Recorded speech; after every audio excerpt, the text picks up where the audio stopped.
If I don't write it down, it doesn't happen. So, Exactly. oh geez. I mean, we could spend the rest of the hour on that, but When two people arrive at a conclusion separately, I'm always like, there must be some truth into this.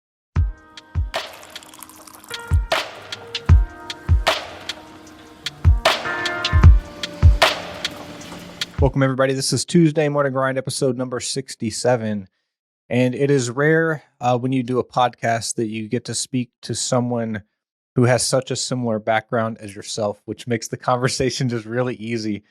And today we're going to talk about all things security leadership, what it's like to be a virtual CISO, how to build out programs, how to manage people, a lot of business and security tie-in, which is one of my favorite topics to talk about. So today we have Lambros with us. Rock is the author of the book CISO Evolution. If you guys haven't checked that book out, it's getting a lot of love from the security practitioners in the community. So that's always a great sign.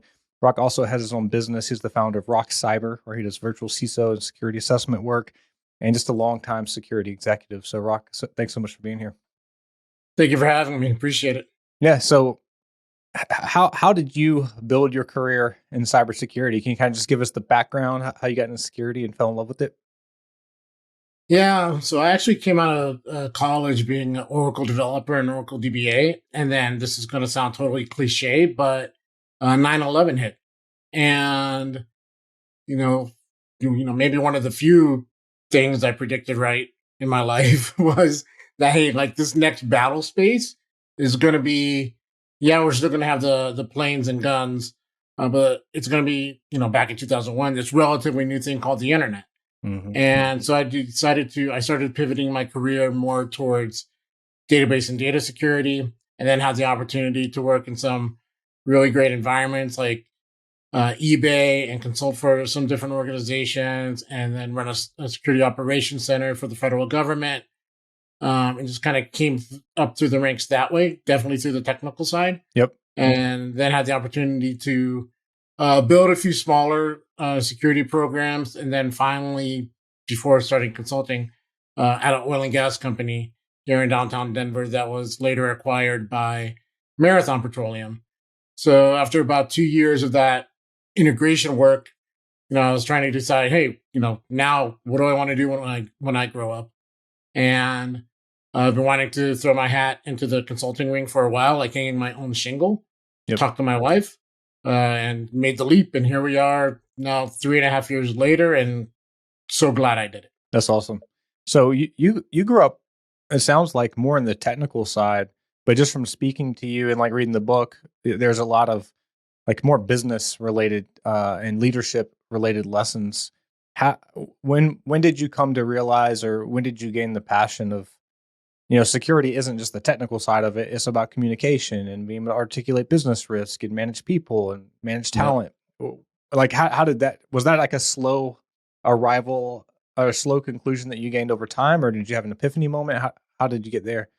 I wouldn't say there was an epiphany moment, but certainly during my tenure at eBay, I decided that, hey, I wanted to go back and get a master's degree. Mm-hmm. And for me, I figured I can learn all the technical things in the world on the job, or via Google or whatnot. But I knew that I wanted to progress more into the management and leadership ranks.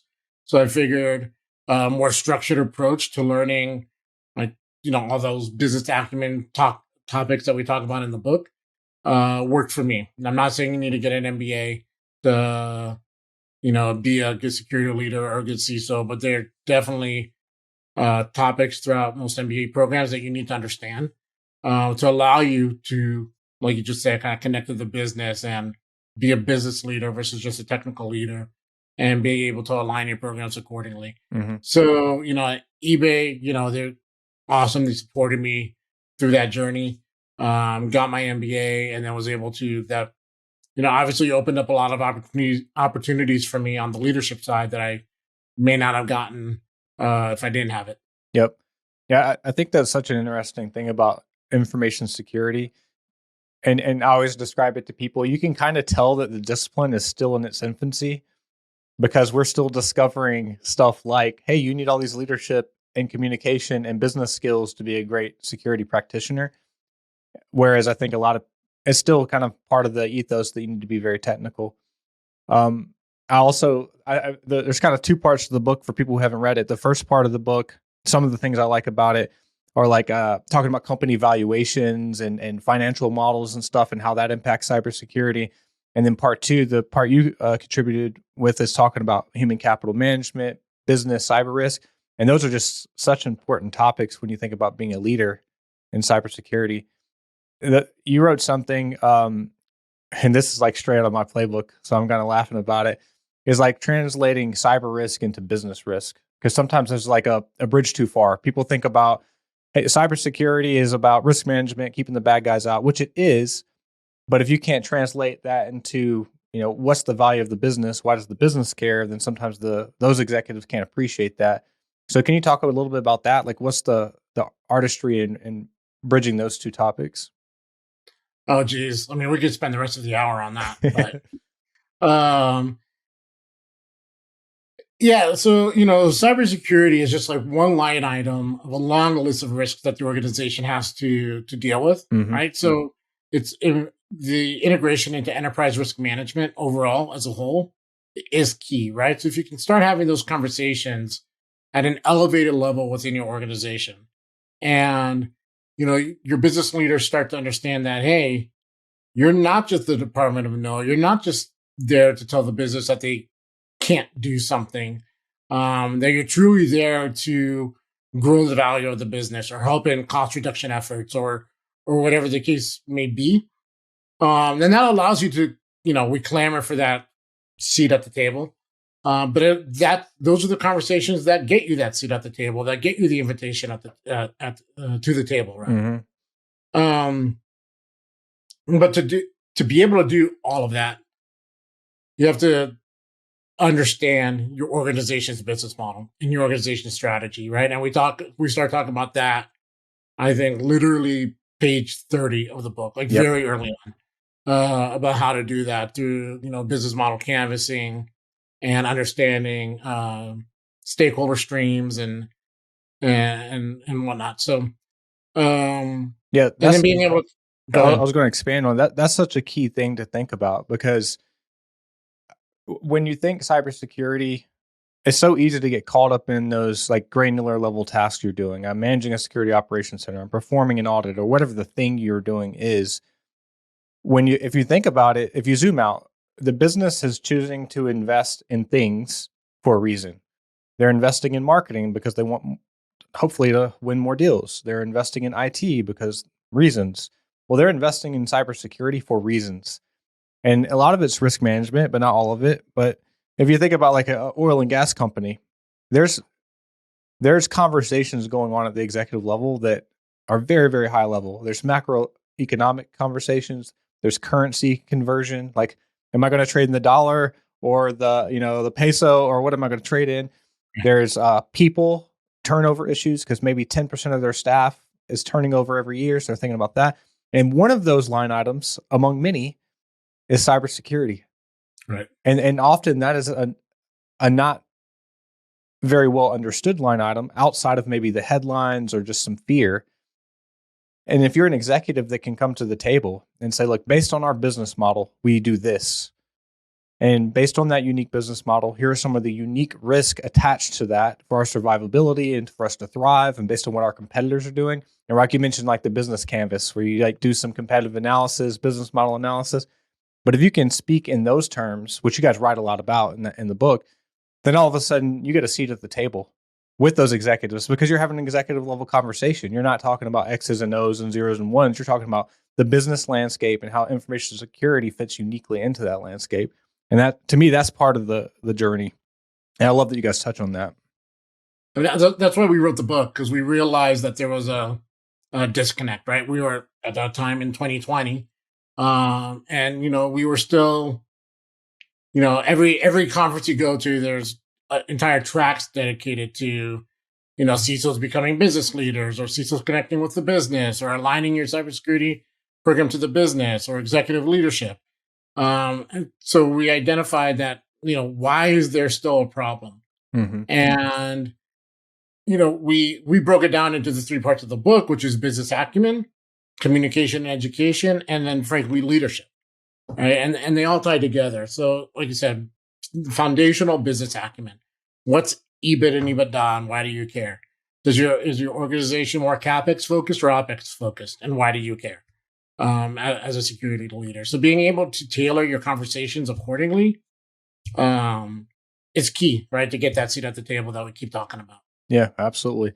Uh, and I'll point out too, because I think you mentioned some of your background with the eBays and the oil and gas. Is that still the market you largely serve? As kind of like pretty large companies, or who do you consult for today? No, I'd say most of my target market is kind of mid enterprise. Yeah. Series, either very well funded Series A companies and up, or Series B funded and up. But I've got publicly traded companies, startups, but really that mid enterprise space, I would say, 50 to maybe 1,000 employees, Yep. somewhere like right in there. Yeah, we're very similar, actually, serve a very similar market space.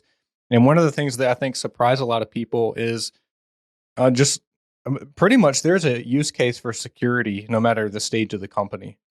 So at Risk 360, we're about 50 people, and we have ISO certifications. And there's two reasons we did it. We did it, one, because you're a security company and you need to be able to show your homework and eat your own dog food. So that was a big driver. But there's also a good business reason, and that was because when we're going through the diligence life cycle with customers, of course they're going to ask, well, what do you guys do for security? Can I give you my data? So we wanted to be able to pass the sniff test when it comes to the sales cycle. And I see that with a lot of my high growth tech clients. Even at the executive level, maybe they're not. Like they know security is a thing, but the reason that they're willing to really put spin towards it is because it's between them and the deal. They want to do business with Bank of America. They can't do that unless they can demonstrate they have a security program. On the opposite end of the spectrum is critical infrastructure. I'm a oil pipeline somewhere, and if a cybersecurity attack hits my IoT devices, well, that's a really big deal for many, many reasons. So if you're listening to this and you're thinking, well, I don't know if my company has like a real need for security, how do that articulate that? There is a reason. There's 100% reason. What are you saying? Like, are there common reasons why companies are choosing to engage you or invest in cybersecurity programs? Yeah, you kind of nailed it on the head. There's like two like very broad ranges, right?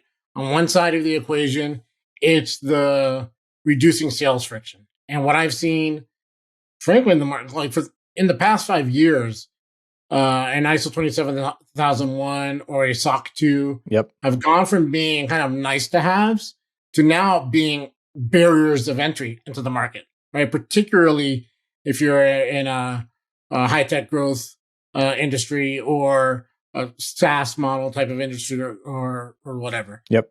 Now it's just like it's table stakes, right? And yes, there's the hey, we're going to check the boxes, but if you're going to invest the money to attain ISO 27001 or a SOC 2, most companies are choosing to invest in doing it right. And what does that doing it right mean? Means not just checking the boxes, legitimately putting a security program and security controls into place, because they know now they're seeing that they could be held, liable for damages. We're starting to see a lot of that type of stuff being adjudicated. We're starting to see cyber insurance liability premiums skyrocket as a result of companies, having continuous breaches, right? So they see the value there, but it's also right sizing it for the organization. Not everybody's going to require like NSA level type of security. And as security leaders and practitioners and consultants, we need to go in and try and figure out what is that right size from a risk-based perspective. What is the right level of investment in the various areas? What various areas of the framework or your underlying control structure, call it NIST cybersecurity framework. As an organization, do we need to focus more on the identify side or the protect side, or protect or detect side, right? That's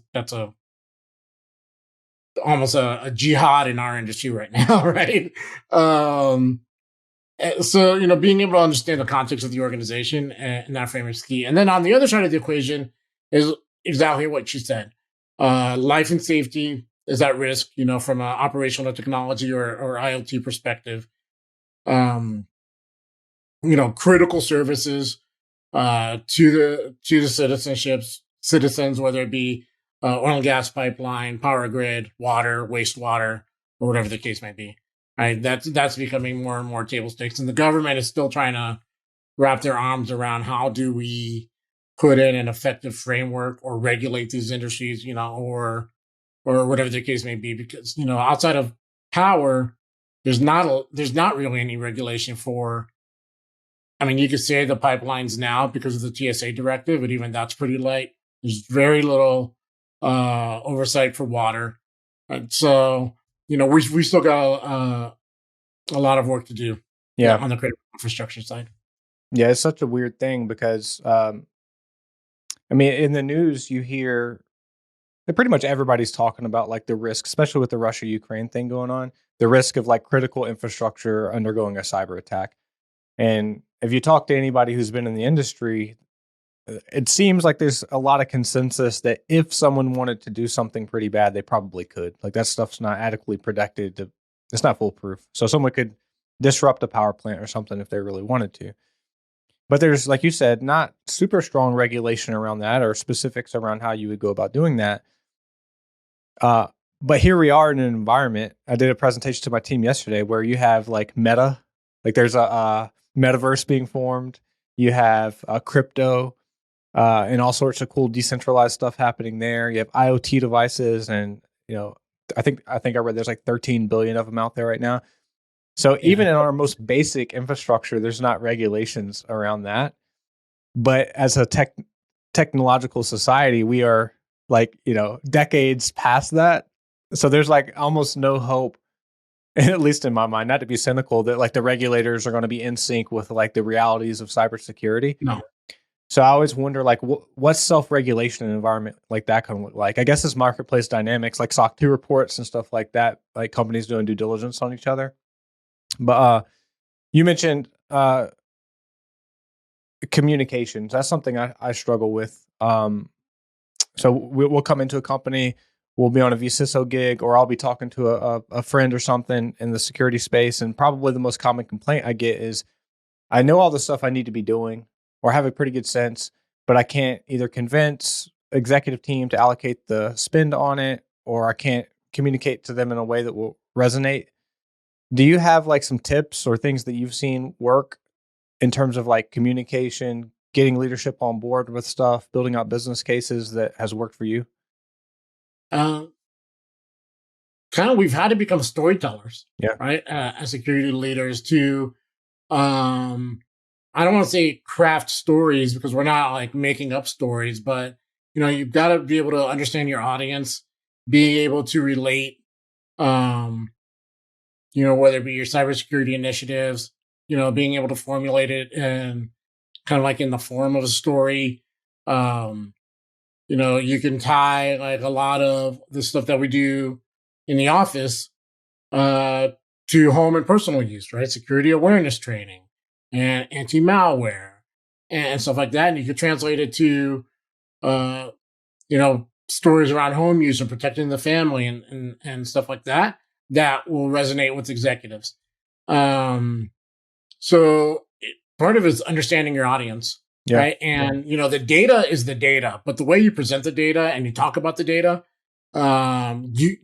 should be molded and individualized for the audience that you're speaking to. The CFO is going to want to hear a different story than your CEO, and a different story than your COO potentially, or head of or especially in an oil and gas company, right? The head of operations and engineering, stuff like that. So understanding, the individual's role within the organization, what's going to resonate with them, and then being able to present the data accordingly. Yep. And in an engaging fashion, is the key.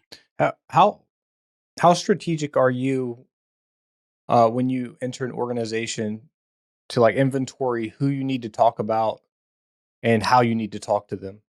Because you rattle off some stuff that's like based on experience, probably just pretty intuitive. Like, I got to talk to the head of sales this way and the COO this way. It's just based on reps. But if you're kind of coming in and doing an analysis of a let's say a medium complex organization, are there tools that you use, or how do you wrap your head around like how to approach that? Yep. Um, so first of all, I always talk to my primary stakeholder, who's inevitably either the CISO, or if I'm the virtual CISO, it's usually either the CTO or either the CEO directly, and try and get essentially an inventory of stakeholders, right, and then do stakeholder value mapping, which we talk about in the book as well, right? So sort of understanding how each stakeholder, um, what they bring to the business, what their responsibilities are, and what do they need as inputs. So that way they can provide, their outputs to the business. Yep.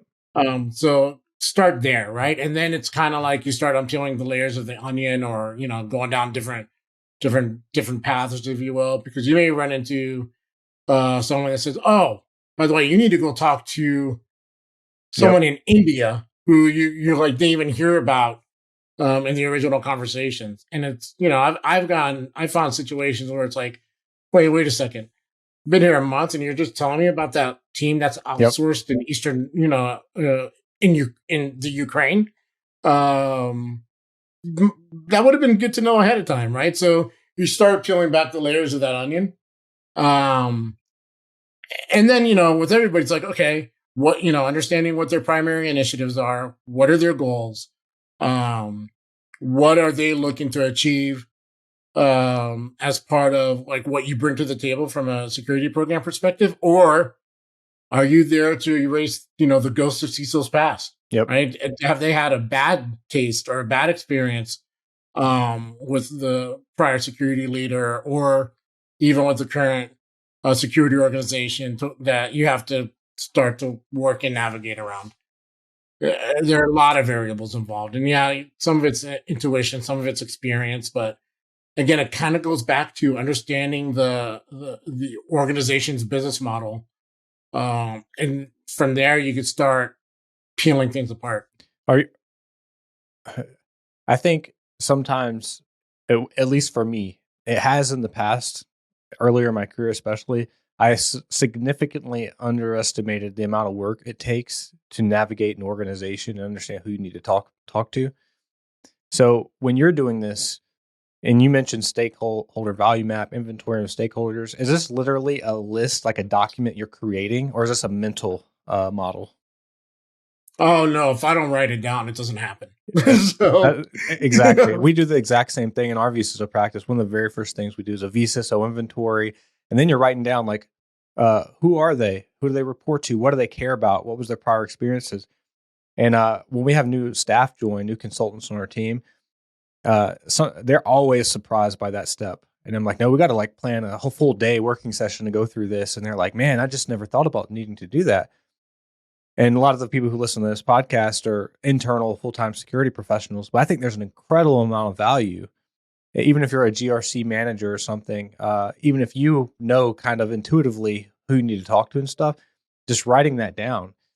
Because it's like a strategy session with yourself, even if you're a security team of one, to think about who you need to have conversations with, who you need to influence, who needs to buy on different decisions. And that's just a huge body of work that often is unaccounted for.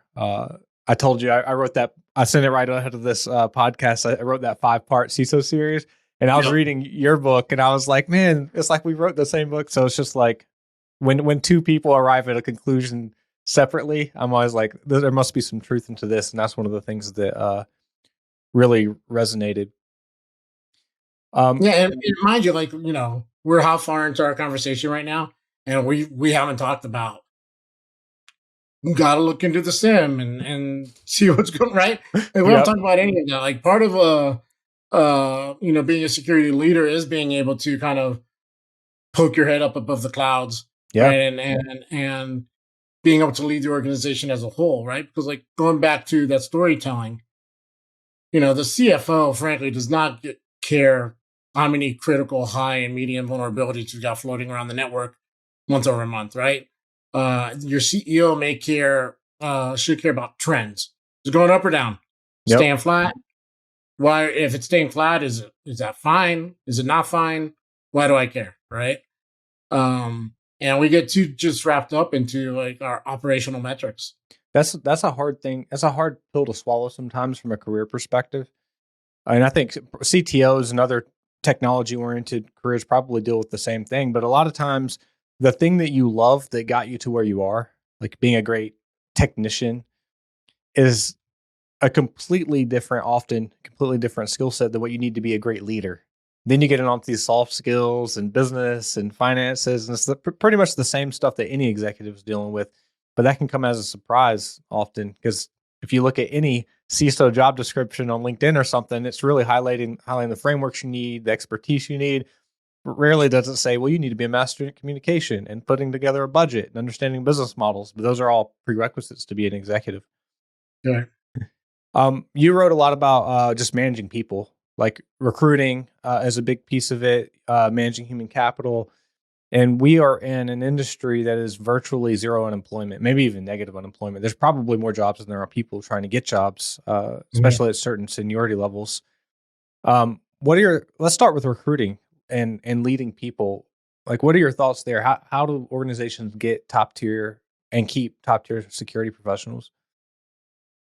Yeah, from a recruiting perspective, like leverage your network first, right? I talk about in the book how to apply a couple different models, but primarily we reference a model called top grading, Mm-hmm. which can be kind of cumbersome if you follow it to the T, like the GEs of the world have used. But you can adapt it to fit your organization. But for me, my success has always been leveraging my network first. Hey, do you know someone who's looking? Are they, what we call an A player? Are they a B player? Um, and or even someone, frankly, like you said, there's like probably negative employment in our industry right now. It's crappy, but everybody's poaching from each other, right? So it's Yep. like, hey, do you know someone who's ready for a change? Not jiving with their current role or situation. Um, right now, we've got incredible labor movement because of the whole work from home, work remote thing that has come up over the past couple of years. So maybe they're forced going back into the office and they really want the flexibility of working from home, whatever the case may be. Even though their resumes are probably not out there on LinkedIn and Indeed for you to pull from, being able to kind of network your way into those individuals, I think is key, right? And the part of that is building your own network and then fostering your own network. Um, and that includes, pinging your own employees. Hey, who do you know? Who do you trust to bring in to do this Yep. job? Um, it's great that they're a friend, but do you trust them that they're going to take, workload off of your plate and do it as strongly as you would do it, right? Or as effectively as you would do it versus like, hey, I'm going to bring in a friend and we're going to slack off all day. And then you end up with all the work because the friend is incapable, right? Yep. So just that's kind of the talent pool I look towards. And then also start thinking outside the box. I beat the drum like GRC roles. A lot of GRC roles, like accountants, would be great for. A lot of security awareness roles, or if they're building out a security awareness program, a lot of like marketers and educators would be great. A great fit for. You have a e-discovery function within your organization. You're large enough to be able to do your own forensics. Former cops would probably be really good in that role, or former Leo would be really good in a security analyst type of role where they just got to sift through data and look for Mm-hmm. patterns and do the investigative things required to be successful in that role. So I think we're also, not looking at all the places that we could be looking to. Yeah, I agree. We hire probably about 30 professionals per year in security roles, like internally, Mhm. because we do consulting, so we have a higher than most internal security orgs would. But so we've had to shift from family and friends kind of network. We exhausted that, although we always ask, especially our new folks, Right. to hiring some of our entry level roles from non traditional sources. Just like you said, like one role that we found to be really good is product owners, product managers, and customer success, because they kind of get the tech stack, they're tech savvy, they're good communicators, they understand the business problem. So if you can overlay that with some technical acumen, they're pretty successful. Right. And in the same roles you talked about, like just non-traditional folks trying to close that talent gap, which is just crazy right now. We have we hired we have our head of talent and culture. One of her duties is recruiting, which I think is more and more taking up her time. But she's just constantly recruiting. But it's funny because I never imagined when I started this business. Like I always knew that getting new customers would be a key part of doing a business.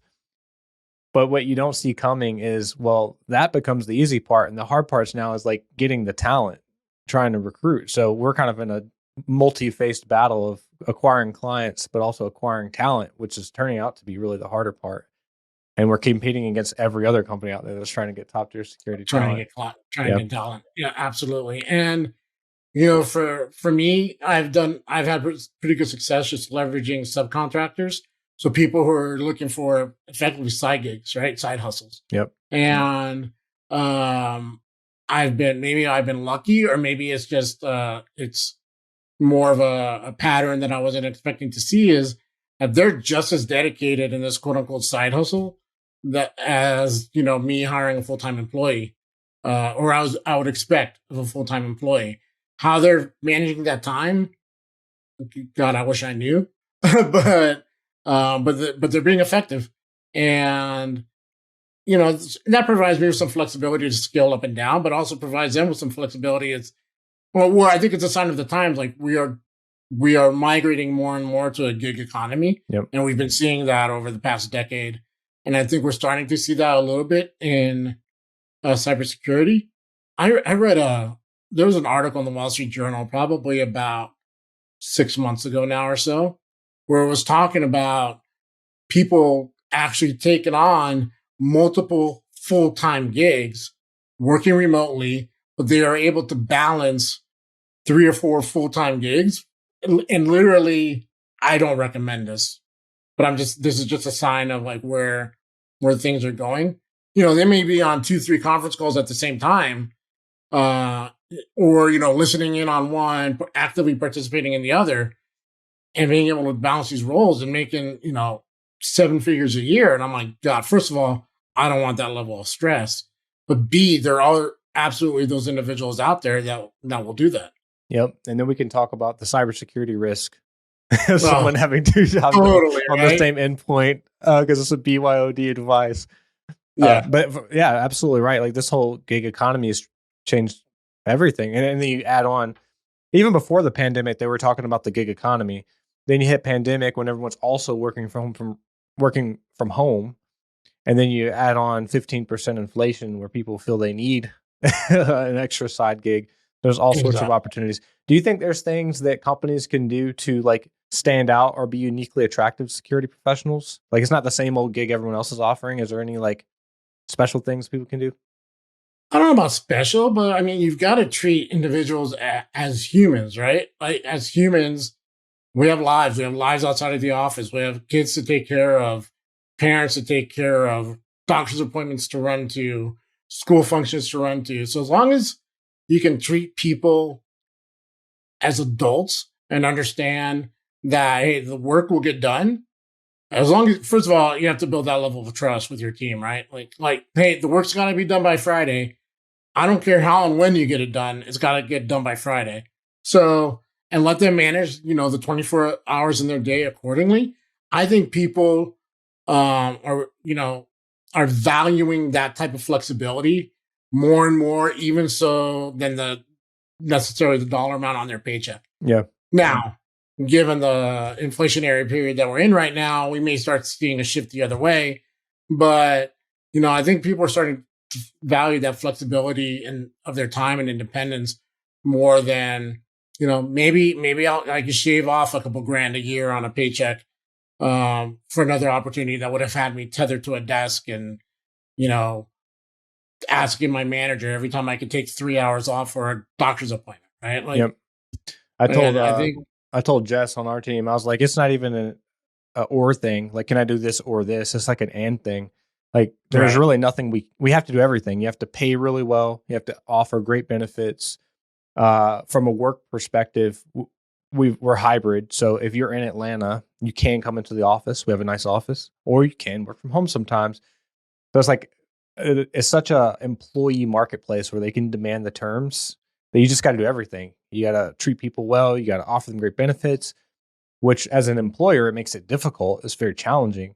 But you also know in the back of your head, well, that's probably what everyone should have been doing the whole time. So it's like kind of a nice corrective force to make folks do that. Yep. Yeah, What? I like the idea of, and I'm experimenting with this now, of unlimited PTO, but then potentially like forcing people to take PTO, right? Mm-hmm. The whole, I guess you could say, joke with unlimited PTO is, oh, everybody's so busy they're never going to take the PTO anyways. It's like, no, you've got to force people to disconnect and take some downtime and go be with their families or go disconnect and become a hermit, whatever the case may be. Um, just get them to focus on something other than work Yeah, absolutely. because Yep. burnout is a thing, right? We do the same thing. So we do unlimited PTO. But some people are just bad. Me being one of them, like you just never take time off. Right. So we don't mandate it. Like people can still not do it, but we highly encourage it. We go one step almost to mandating time off. And then we do every 5 years, we do a sabbatical program. So you get a month off, and that is mandatory. You have to take a month off Nice. to go enjoy family. I just did mine back in July. I went up to Montana. And the other thing we do is summer hours. So between, what is it, Memorial Day and Labor Day, maybe I have those reversed, but we do half day Fridays. But it's all that stuff. And the people I immediately coach, I tell them to build in clarity breaks throughout their week, which means like take a half day and just think. Like let your subconscious ruminate and ideas come forth. Because if you're just always doing busy work, you don't have that kind of time to think. But Right. those are things that we've really had to do over the last 6 years to get people to feel like this is a great place to work. And I think you go back even, I mean, when I first started, we didn't need to do all that stuff. It didn't feel like 6 years ago. And now 6 years later, like we're constantly trying to innovate and offer new benefits or get people to have better lives. And I'm proud and happy that we are doing those things. But what a crazy employment environment it is where you have to start thinking about employee well-being that much. Yeah. Maybe that's not new. It's new to me, but it's just pretty cool Well, environment. like you said, I think it's probably the stuff that we should have been doing all along, right? And I think if anything, what 2020 did is kind of unlock that, saying like, hey, people now are able to find opportunities elsewhere, Mm-hmm. right? People are now able to find opportunities to be able to work remote. Now it's going to be very interesting, right, to see how the whole labor market kind of settles out because you're having people move from very high cost of living areas like Northern California or New York to like Wyoming, Yep. right? And but still maintaining their California and New York salaries. And at some point, that's got to all normalize, right? So we'll see. It'll be interesting to see over the next few years how that all normalizes. Will the geographic disparity in pay shrink as a result? Right? Do you start to offer just one flat salary and wherever you live? That's on you. I don't know. Yeah, Right? I I agree. don't know. I don't know what that's going to end up looking like. We've been impacted by that pretty big because we're out of Atlanta, and Atlanta is a fairly low cost city compared to the number of jobs here. But more and more, all of our candidates are, we're not just competing with Atlanta anymore. We're competing with Silicon Valley and New York and everything else. So I think we're seeing a little bit of wage inflation. But on the other side of that, there's a lot of people moving from elsewhere in the country to the Atlanta area. So you're seeing housing prices increase. So I think you're exactly right. It's kind of that supply and demand curve just normalizing a little bit, irrespective of geography. Now we have all that. There's this big environment, and we're dealing with ourselves with all of this flexibility. People having side hustles, being an employees marketplace where they can demand the terms. How do you lead a high performing team and hold them accountable?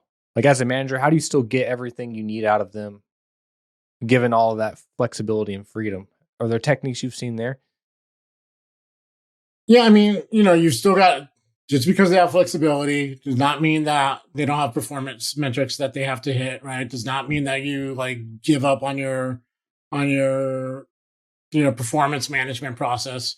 Um, Hell, even like tie this back to security SOC 2, like mandates, right? That there's a performance management process. Yeah. They ask for that as evidence. So, being able to tie, I think, the employees,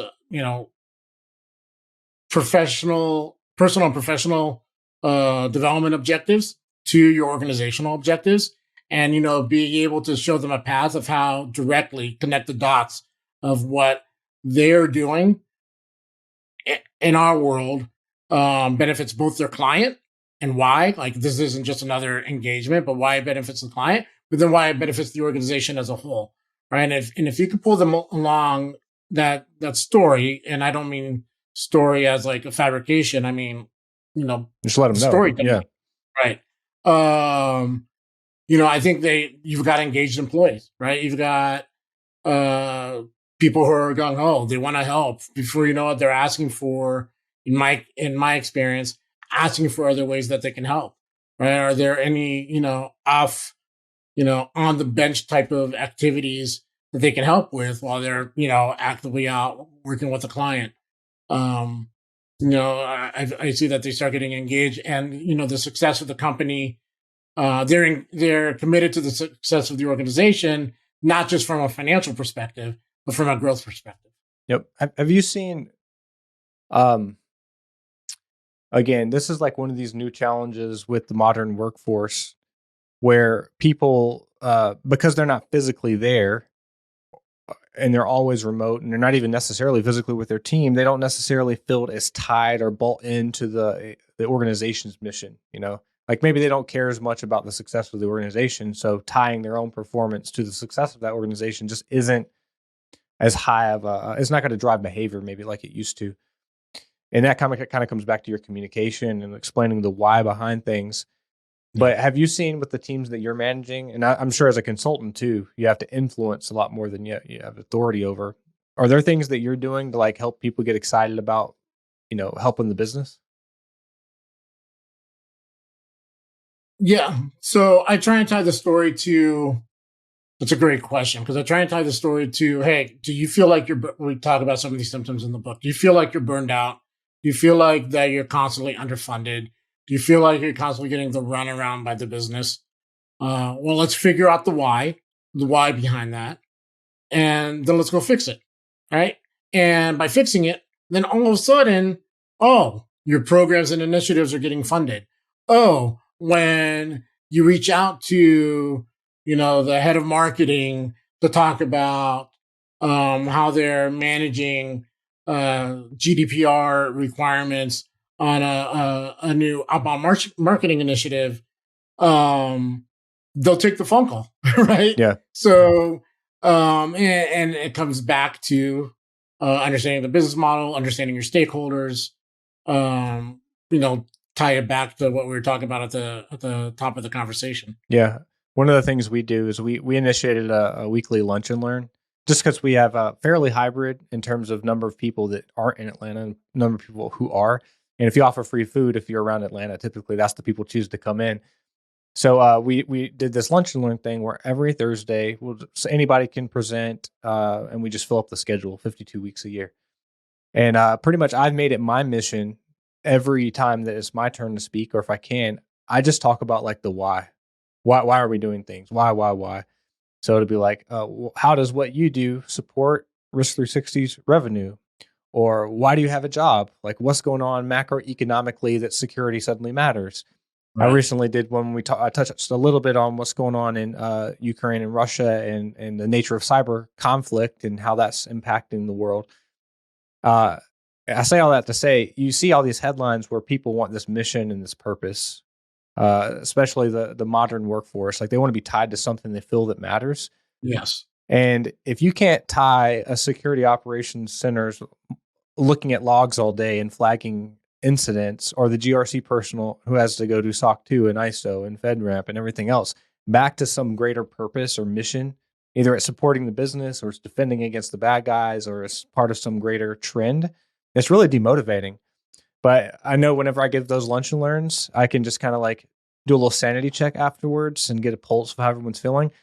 And for a good couple of days, people are more energized because they're just like, okay, yes, I'm like it's crazy what's going on there. We did one about metaverse and cybercrime and everything, and everybody was like, man, that's crazy. Like this really is the future. This is like what's happening right now. And something about tying everything you do back to the why, whether it be a business objective or a larger objective, is just really energizing, I think, for people. So I always give that tip. If you can, tie it back to the why. And you said those words too. Yeah, you're dead on. And it is a generational thing, right? Um, you look like you're younger than me.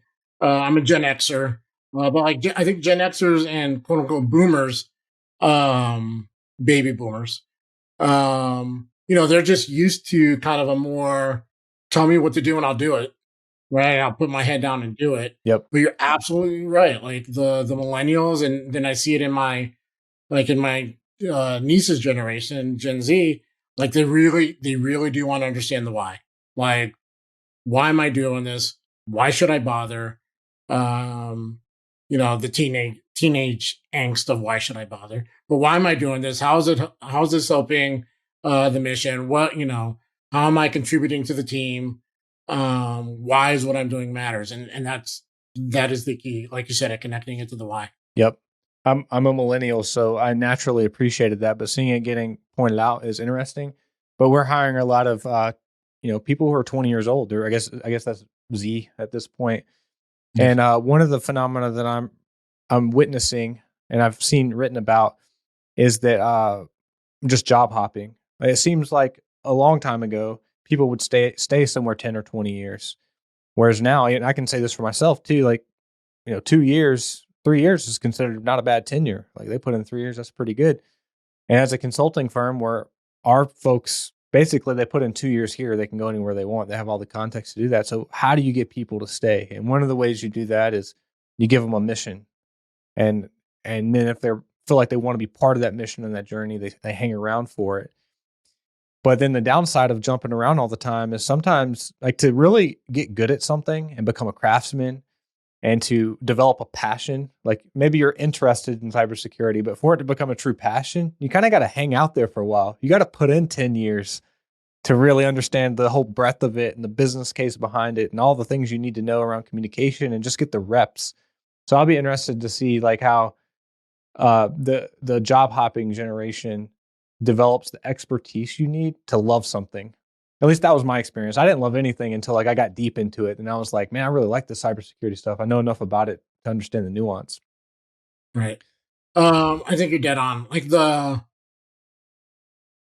thing I love most about my job now is the diversity of work that I see across clients and the types of different projects and the cultures I'm involved in, and even just the personalities involved across different Mm-hmm. clients. Right. That's the stuff I absolutely love the most.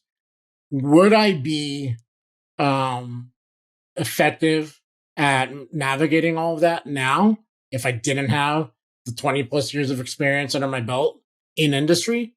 Absolutely not. Right. Like that provided, for me, that provided that foundation to be able to kind of roll with the punches, as you say, because you are dealing with a lot of different personalities, a lot of different cultures across different organizations.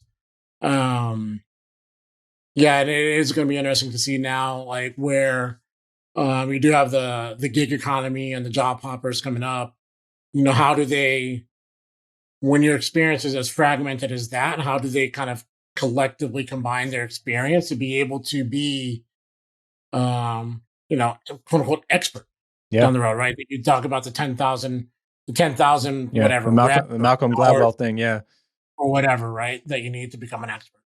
I'm sure you probably experienced this, having written a book, but for me, so much of the insight that I'm able to glean from anything, the rare instances I'm able to do that, comes from like reflection and allowing everything that's kind of simmering beneath in my subconscious to bring it forth into consciousness, and then maybe even into written form, like you did with the book, to tie it all together, to build a framework, and to like you put together a very logical book that takes you from one place to another and talks about categories of information you need.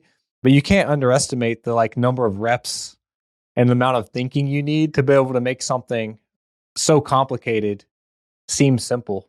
And that's one of the things I like about your book, and I like about anybody who's an expert, is you can make something really complicated seem simple, but that's a difficult thing to do. Yeah, when you're as old, when you're as old as I am, I joke that I started out in the industry. I had hair down to my shoulders, no grays, and look at what it's done. Um, you do get those reps, Yeah. right? And then it's also, well, like you said, there's a lot of mental power about internalizing. Like, all right, I just did a thing. How does this compare and contrast to the other things that I've done? How can I add it to my toolbox? What did I learn from it?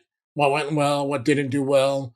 And be able to, first of all, have that sort of um, like internalization for yourself, but also then be able to accept criticism or feedback. Doesn't always come as constructive feedback. Sometimes it just comes as criticism. So, newsflash: you also need to have a thick skin in this industry. Um, to be able to learn from your experiences and move on, good or bad. Yep, for sure. Well, Rock, thanks so much, man. I know we're at time here. If you guys want to learn a little bit more about Rock or read his work, you can visit rockcyber.com. That's the consulting piece of the business. Also, check out CISO Evolution. I believe you can pick that up on Amazon, or you can check out the website, Google CISO Evolution. I highly recommend it. It was a great book. Rock, thanks so much for being here. I appreciate it, man. Christian, thank you so much. I appreciate it. Hey, thank you for watching Tuesday Morning Grind podcast. If you like content just like this from cybersecurity executives, thought leaders, hackers, then come on over to risk360.com. Check out our resource center where we have blog posts, white papers, videos, all for free that can teach you about cybersecurity. If you want to know more about cybersecurity certifications like ISO 27001, SOC 2, PCI, High Trust, and others, we have a ton of content on that. So whatever you're looking for, we have a lot of resources. Head on over to risk360.com, shoot us a note, and we look forward to keeping the conversation going.